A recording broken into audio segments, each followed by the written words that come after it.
Good evening viewers, welcome back to my YouTube channel Jaman for you. এতিয়া মই আপোনালোকক জনাবলৈ ওলাইছো হাই স্কুল হাই মাদ্ৰাছা শিক্ষান্ত আৰু উচ্চতৰ মাধ্যমিক চূড়ান্ত পৰীক্ষা মূল্যায়ন ব্যৱস্থাৰ সবিশেষ। বিশেষজ্ঞ সমিতি গঠন 7 দিনত প্ৰতিবেদন। প্ৰথমতে হফলে ওপৰত থকা বাকচৰ খবৰখিনি পঢ়িছো।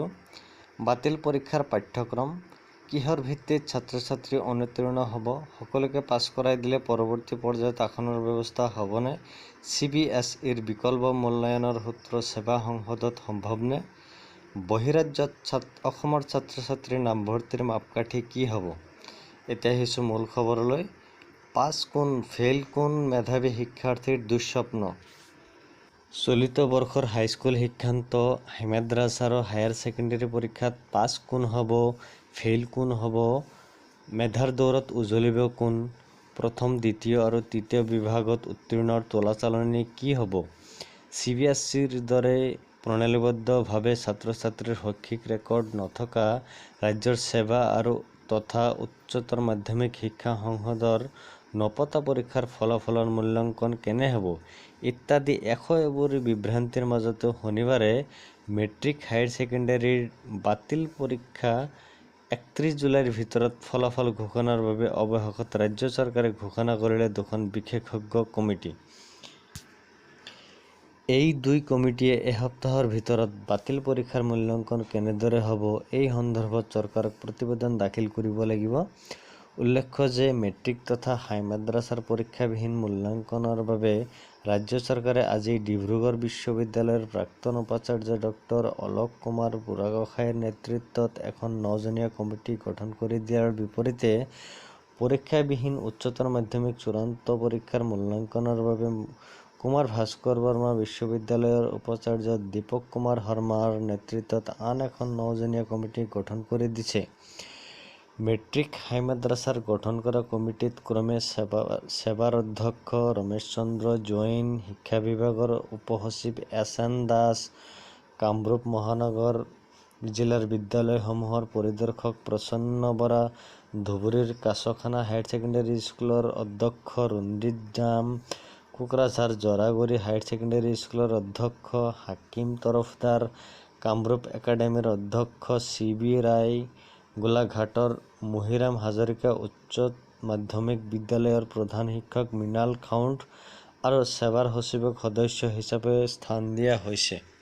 একেদৰে উচ্চতৰ মাধ্যমিক চূড়ান্ত পৰীক্ষাৰ বাবে গঠন কৰা কমিটিত ক্ৰমে অসম উচ্চতৰ মাধ্যমিক শিক্ষা সংসদৰ অধ্যক্ষ ৰুক্ম গোহাঁই, ৰাজ্য চৰকাৰৰ মাধ্যমিক শিক্ষাৰ যুটীয়া সচিব নিবেদিতা লস্কৰ, বি বৰুৱা মহাবিদ্যালয়ৰ অধ্যক্ষ ডক্টৰ SN বৰ্মন, নগাঁও কলেজৰ অধ্যক্ষ doctor S Borkotoky, Dhubri boys higher secondary স্কুলৰ অধ্যক্ষ ইদ্ৰিছ আলী, শিলচৰৰ নৰসিং হায়াৰ ছেকেণ্ডেৰী স্কুলৰ ৰত্নপাল, ডিব্ৰুগড় জিলা শিক্ষা বিষয়া দীপিকা চৌধুৰী আৰু অসম উচ্চতৰ মাধ্যমিক শিক্ষা সংসদৰ সচিবক সদস্য হিচাপে নিযুক্তি দিছে।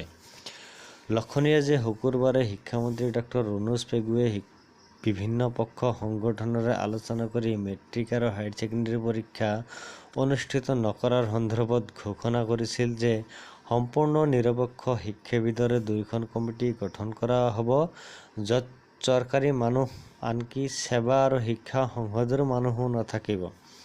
কিন্তু শনিবাৰে গঠন কৰা কমিটিত শিক্ষাবিদৰ সলনি চৰকাৰে চাকৰিয়ালকহে গুৰুত্ব দিয়াত বিতৰ্কৰ সূচনা হৈছে।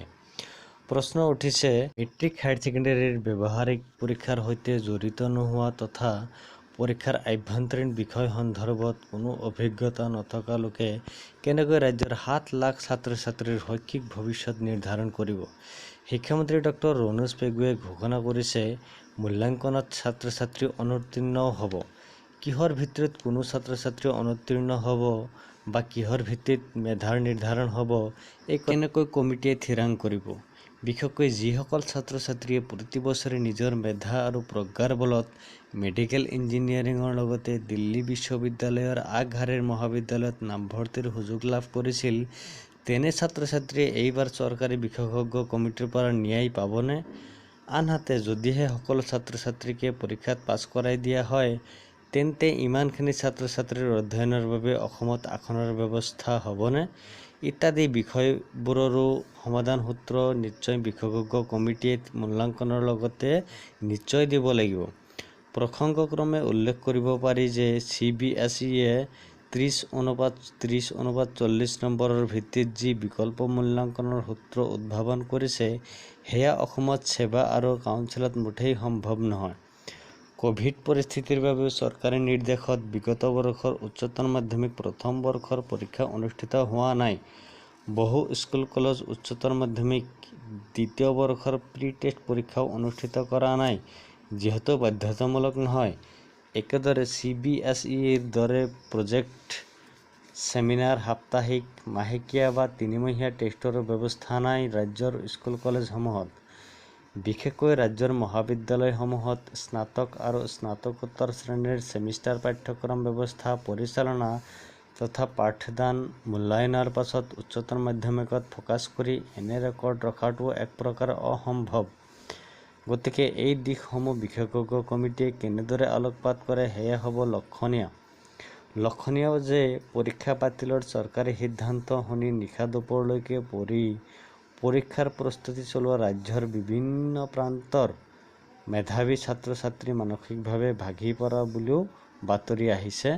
ধন্যবাদ।